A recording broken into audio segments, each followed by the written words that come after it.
Madam Speaker, I support the renaming of ISEAS as the ISEAS-Yusof Ishak Institute to honour our first head of state. It is most appropriate to name a leading research centre and think tank dedicated to the study of Southeast Asian societies in honour of an illustrious president. As Minister mentioned in his second reading speech, President Yusof Ishak guided us through turbulent times and into independence. It is indeed fitting to honour him in this year of our Golden Jubilee. However, this bill brings more than just the name change for ISEAS. It also seeks to change the structure of its Board of Trustees in a very fundamental way. Instead of the current structure that provides for the President and various organizations to nominate representatives to the Board, Clause 6 of the bill proposes that the Minister be the sole person to nominate all the Board members. Minister said that Clause 6 was just an update, but is that all that it is? On the face of it, the amendment will change the character of ISEAS.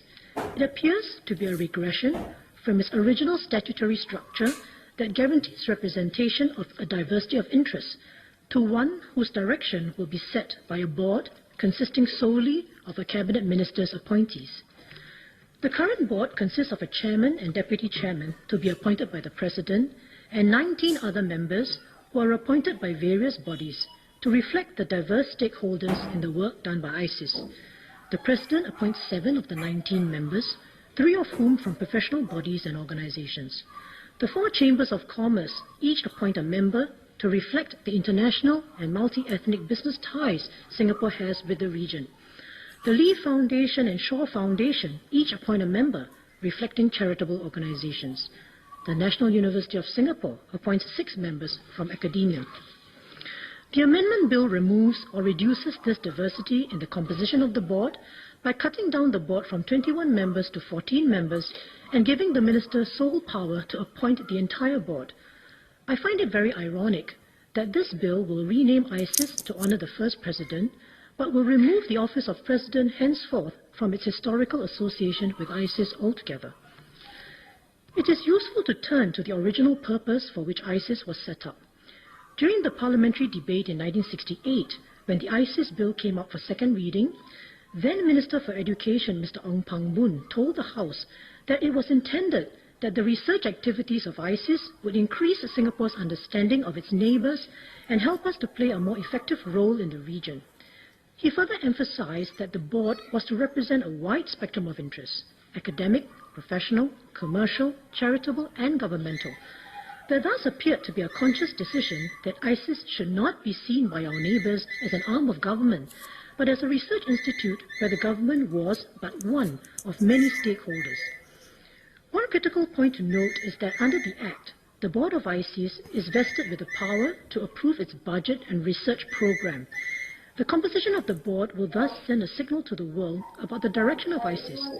Even if the minister were to say that he would appoint persons from a wide spectrum of interests, a fundamental question remains: why not continue to let the organizations under Section 4 of the Act continue to make their own nominations? Why must the board members now be government approved? Were there major problems arising from the way the Board of Trustees were diversity appointed? If the method has worked to produce excellent outcomes, why is the government changing the method of composing the board now? The diversity of the board and the autonomy of ISEAS are two sides of the same coin. The diverse way of composing the board has allowed ISEAS to function as an autonomous think tank. The diverse way of composing the board balances 3 ways in which the Minister for Education already has influence on the running of the Institute: as the authorizer of payment of grants and aid to the Institute, as appointer of 3 members to the 10-member Executive Committee, and as possessor of powers to make rules for ISEAS, including the powers and functions of the board. Can ISEAS maintain its autonomy and independence with all the powers concentrated in the minister with this amendment bill? More worryingly, is the concentration of powers to appoint the board in the minister a sign of things to come? Are there plans to turn ISEAS into a body that simply churns out knowledge for the government bureaucracy? Madam Speaker, the Workers' Party is supportive of renaming ISEAS as ISEAS-Yusof Ishak Institute.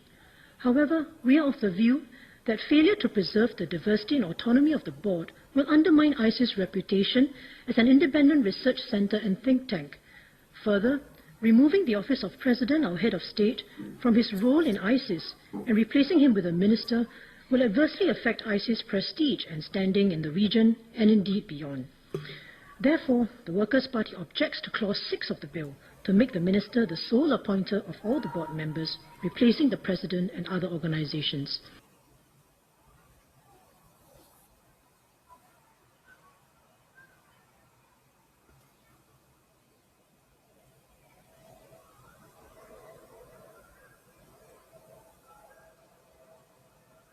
Madam, in the spirit of supporting the renaming of ISIS as ISEAS-Yusof Ishak Institute, I urge the government to rethink the amendment bill to preserve the diversity, autonomy and presidential association of ISIS. If the government fails to do so, we will have to vote against the bill to register our objection to Clause 6. Thank you, Madam.